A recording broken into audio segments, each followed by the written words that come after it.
कलरम तंजीमों जो प्रोस्क्राइब तंजीमों के खिलाफ वजीर दाखिला जो है वो कह रहे हैं कि हम एक्शन लेंगे। अजीब बात यह है कि एक तरफ ये कह रहे हैं कि डोजियर उन्होंने दिया है, हालांकि डोजियर बाद में दिया है और हमने पहले किया है, और कह रहे हैं कि डोजियर में कुछ नहीं है, कोई एक्शनेबल चीज नहीं है, और उसके बावजूद यहाँ पे तकरीबन 40-45 तंजीमों के खिलाफ एक्शन लिया गया, उनके लोगों को हिफाजती हिरासत में लिया गया, उनके असासे जो हैं वो हुकूमती तहवील में लिए गए। ये तो आप उनके जो नैरेटिव हैं उनको तक़वियत पहुंचा रहे हैं, ये तो आप अपने खिलाफ सुल्तानी गवाह बन रहे हैं, ये तो आप अपने खिलाफ खुद आलमी बिरादरी को जो है वो सबूत दे रहे हैं। और हमारा ये रवैया भी है कि इमरान खान वज़ीर आज़म साहब जब अपोजिशन में थे तो फजलुर रहमान खलील और हाफिज सईद के साथ स्टेज पे तकरीर करते थे, और हमारे वजीर दाखिला की वीडियो क्लिप इस वक्त बड़ी आम है जिसमें वो कह रहे हैं कि किसी का बाप भी हाफिज सईद को गिरफ्तार नहीं कर सकता जब वो अपोजिशन में थे। जब वो अपोजिशन में थे तो उनकी सूरत हाल ये थी, और जब हुकूमत में आ गए हैं तो ये जो टाइमिंग है,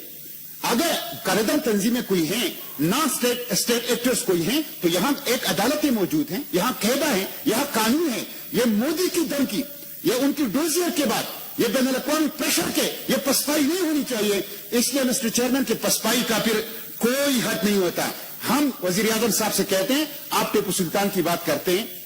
यकीनन पाकिस्तान का हीरो टीपू सुल्तान है, लेकिन पाकिस्तान के हुक्मरान का भी